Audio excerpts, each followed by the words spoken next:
Alright, so I'm picking back up with the Archon quest True Moon. Hmm? Have you decided what to do?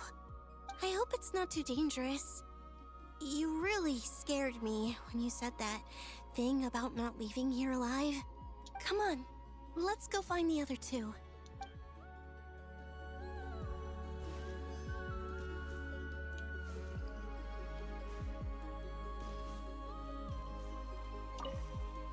It seems you have reached a decision. I'm all ears. What do you propose?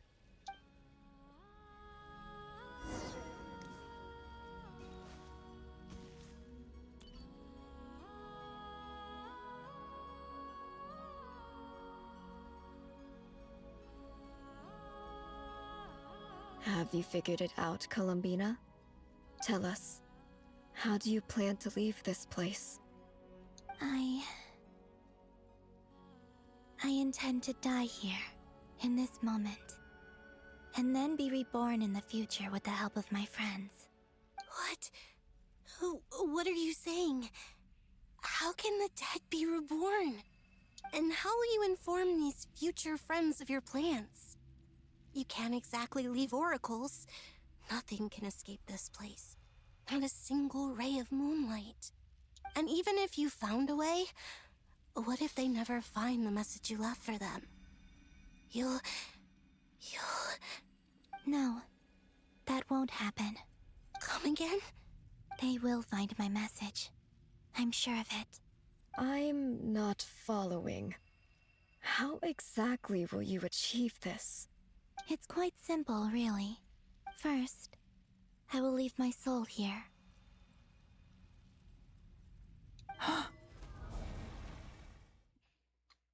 I see it. Your soul? You mean you're a divinity? Yes. I once left a portion of my soul in the future. One so small that this prison barely noticed anything. In this very moment, she can resonate with my soul across time. When the time comes, I believe that she can serve as an anchor to pull my soul from here back to the future reality. Just as gravity connects the world to the moon. Exactly. In the future, where I came from, the moon has been cast beyond the false sky, but I can still feel that it is there.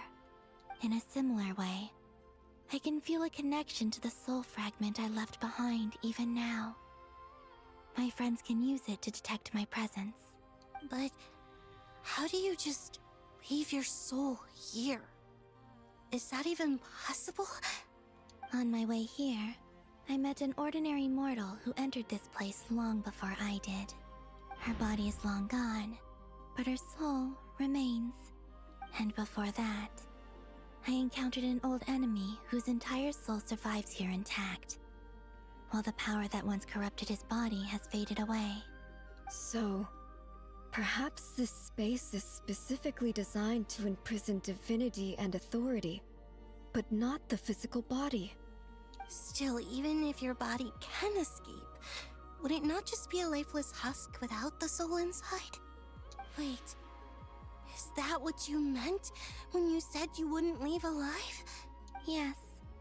I shall turn my body into moonlight and pour it over nod-krai. That power shall protect the land and quietly blend into it, awaiting my soul's return in the future. However, I cannot do this on my strength alone. I would need your help to do this, so I'm humbly asking for your assistance. Oh, dear sister, you need not be so formal. As I said before, we are but remnants of a bygone age. You, on the other hand, were born alone in that distant future, and you have walked a long and lonesome road since then. How could I bear to let your story end here in this dungeon? Don't forget, we are your sisters, your family. Arya's right. Actually, I've always wanted a little sister. Can you imagine how it's been for me? Getting nagged by two older sisters all the time. Now, I finally get to be the big sis. And not just that, but I get to help you return to your world, too. How could I say no to that?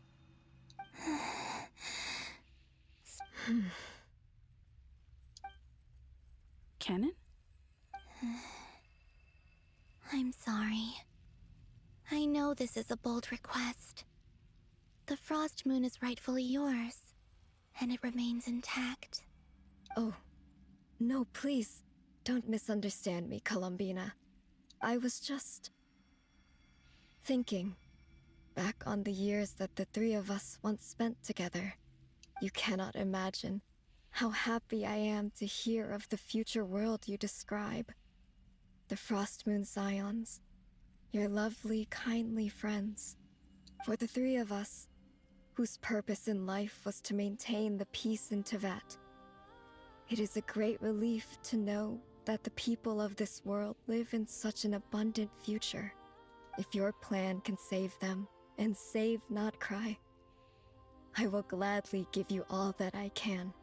Besides, the three of us have been together since the day we were born. I could never abandon them to live on alone without them. Canon.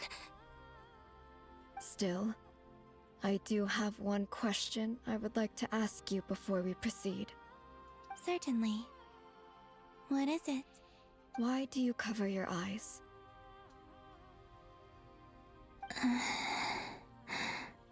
Yeah, I was curious about that too. But it seemed personal, so I didn't want to intrude. There was a time when I refused to look upon the world. I believed it was full of nothing but lies and falsehoods. I wished to hide my feelings, seal my heart, until I could return to my true home. I see. Perhaps that decision saved you from ever having to see the false sky again. But at the same time, you likely missed out on many true and precious things, like the smiles on your friends' faces. Promise me this, Columbina. When you return to the future, open your eyes, take a look at the world around you, and see your friends. I'm sure that you know this already, given that you long to return. But that is your true home. Give me your hand, Columbina. Arya, Sonnet, you too. Okay. All right.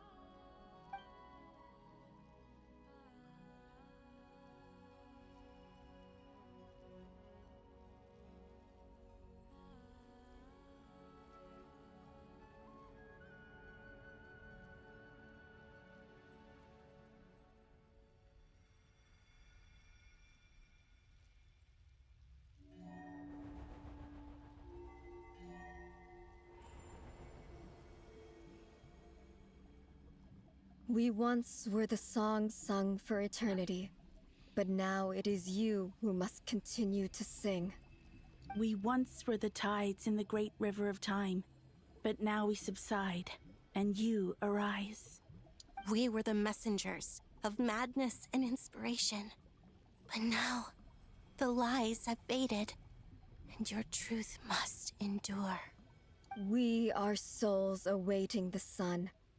You must return to be with those who smile when they see your face.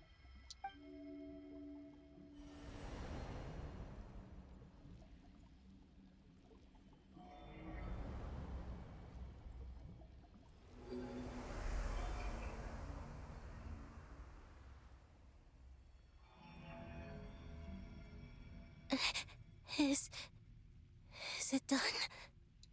Yes. We have transferred the authority over all three moons to Columbina Hyposelenia. From this moment on, she is the Tri-Lune Goddess, the one and only moon goddess of this world.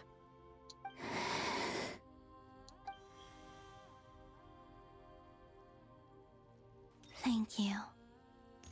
Thank you, my sisters. Now go. And do what you believe is right, Columbina Hyposelenia.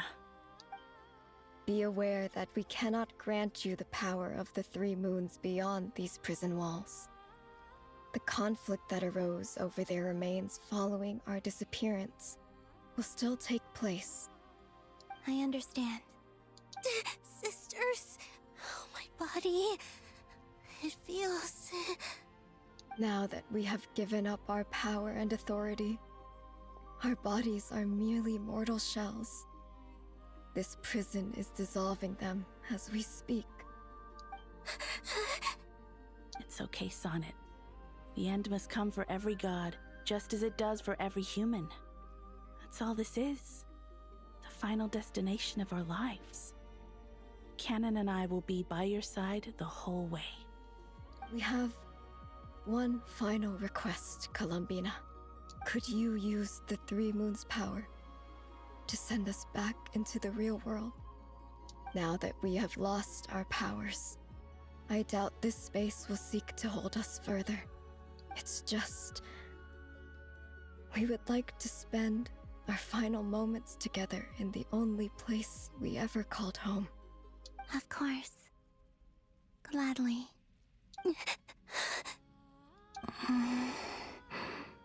Sonnet, Yes. don't... I wish I could tell her not to give in to the abyss. Not to be afraid. But is this really what I should say at this moment? Don't forget. I'm so glad to have a big sister like you. No, Hypo. Thank you. I'm okay. I'm not afraid. As long as my sisters are with me, I won't be afraid. It looks like this is goodbye, sisters. Goodbye, Columbina. Take care of this world in our stead. I will.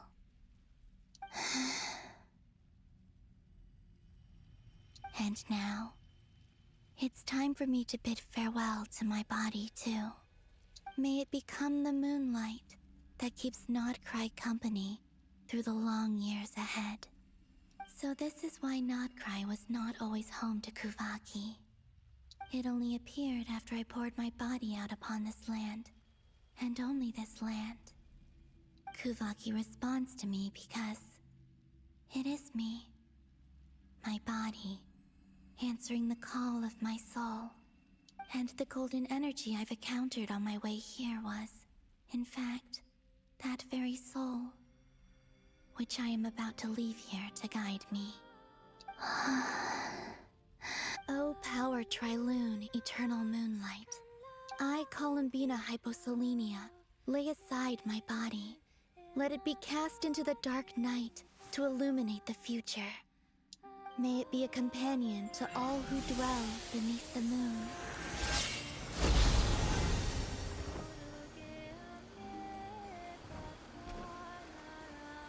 Until the time comes for me to return home.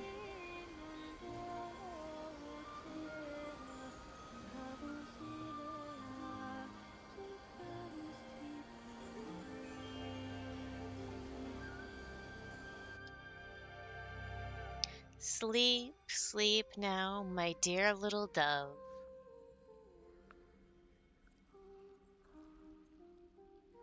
May flowers and lovely dreams bloom by your window.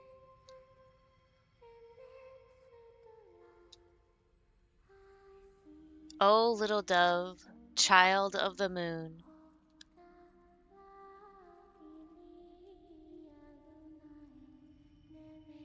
Though dust may stain our fair white feathers, though you lie down not in a warm embrace,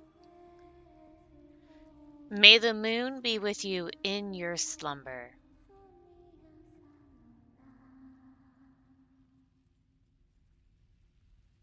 Yeah, if I tried to sing that, I probably would butcher it. So that's why I didn't sing it.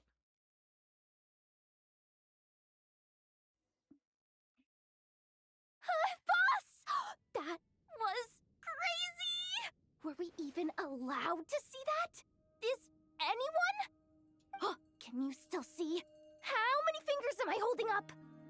I see 2 fingers, and a look of sheer terror on your face. Truly astounding, Miss Nefer. Your eyes have glimpsed the very ends of the world, and yet they remain as sharp as ever. Or is the credit for this miracle due to Miss Lauma? It seems that even time itself is no match for your medical skills. Surely you jest, Mr. Flins. I suspect we have Columbina to thank. She must have realized the immense toll that the ritual would take and purposely set aside some of her power in the past to protect Nefer's eyes when this moment arrived. There is always a great price to pay for witnessing the truth, but it seems that this time, Columbina has shouldered that burden on our behalf. She chose the perfect method of getting a message to us. Though her eyes were always shut, she was clearly so perceptive. She knows us well. She knew exactly how we would think and what we would try. Despite being separated by time and space, we're seeing the same possibilities and seizing the same opportunities. We still don't even know if she's okay right now. But as long as there's a chance we can do something, we'll fight to make it happen. We'll get you back somehow, Columbina.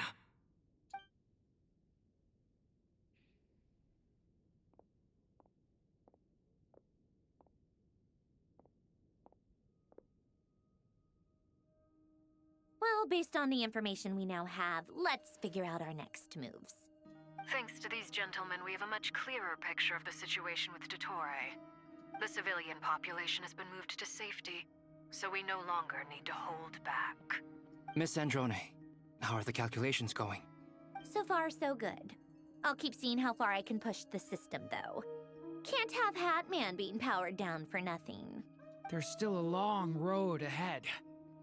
Where should we begin? Everyone exchanges looks, then starts discussing a plan of attack. The battle ahead is filled with unknowns. No one can say how strong the Tory's grasp of the Three Moons' power is.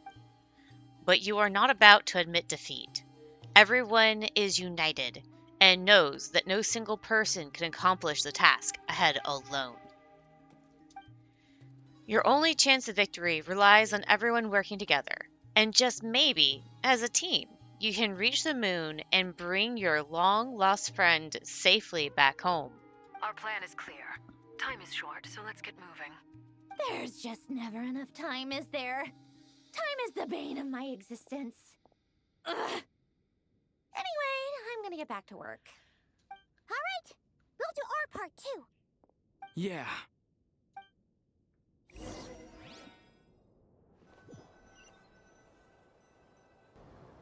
Albedo's theory says that elemental energy can dilute the light realm's power, but I'm no expert in building elemental defenses. Sounds like something out of the advanced elemental theory section of the library. Whew. You seem quite troubled. Well, yeah. I mean, who doesn't get a little flustered when they're completely out of their depth? You were the very picture of confidence back when you approached the Hexen Circle. Eh, I could have been faking it through that whole meeting for all you know. Who's to say I'm not just a ball of nerves in a charming and gregarious package? Oh gosh, really? I'm so sorry, I had no idea.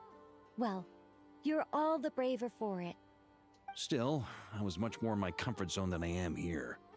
At least in Mondstadt, you can cry for help from a cliff top and actually stand a chance of summoning Barbados himself. Things have never looked bleaker than they do now. If we don't pull this off, Tevat's doomed, isn't it? Oh, you think so? Actually, yes. Yes, it probably is. It's a shame. Don't put too much pressure on yourself. Tevat has faced annihilation many times in the past, but it also gave us you, didn't it? Hey, don't give me that. It's not like I'm anyone special. I disagree. Every human born in this world is special. We angels have always believed that. In that case, this humble human being has a big favor to ask of you. I thought you might say that. I'm sure Alice, in her great wisdom, sent you here precisely to help us in this difficult time, yes? Well, that has less to do with her wisdom and more to do with my power. Of course, of course. Well, the thing is, these elemental defenses we're about to build, I don't think it's a question of if they'll fail, but when. Durin's findings from his patrols make it clear that Dottore is constantly expanding his territory. First it was his lab, then the design bureau, and now this. It's not realistic to completely stop him encroaching on the rest of nod-krai. Rather, our goal should be to stall him for as long as possible. If Miss Sandroni's calculations are correct, well, they're the closest thing to certainty we have in this situation, so let's assume they are. Anyway, her calculations suggest that our best hope for victory lies in Miss Columbina's return. It's up to us to slow Dottore's advance and buy time for her to make a return. Are you asking me to help you with building the defenses? No. I'd like you to prepare for what comes next. When he eventually reaches us, we will have to fight him. You were an angel once and a mage now. I'm asking you to lend us your protection. Oh. Can I take it that you're triggering the terms you fought for during our three-way talks? Well, technically those terms were about protecting Mondstadt. But if you're happy to agree to the change in location, then yes, let's do that. You're cashing in on this much sooner than I'd imagined. Well, yeah. The way things are going, I might not get another chance. Very well. The mages have heard the knight's plea, and we will respond. To tell the truth, Alice and I had already discussed how we might help you all, so I didn't come empty-handed. I always like to be prepared. This is... wow. Yeah. This is great. Seriously, thank you. It's been many long years since I had a chance to dazzle humanity with a little divine intervention. To humbly serve as a reliable and responsible guide. Does this mean that Paimon's just a mini angel? Aha. Anyway, Knight of Boreas, please accept this gift in recognition of your great virtue. Go now. May the angel's blessing deliver you safely to your destination. Oh goody. This segment has ended. And I don't want to make it too much longer. So I'm going to end the recording for here for now. Or at here for now. And I'll see you guys later.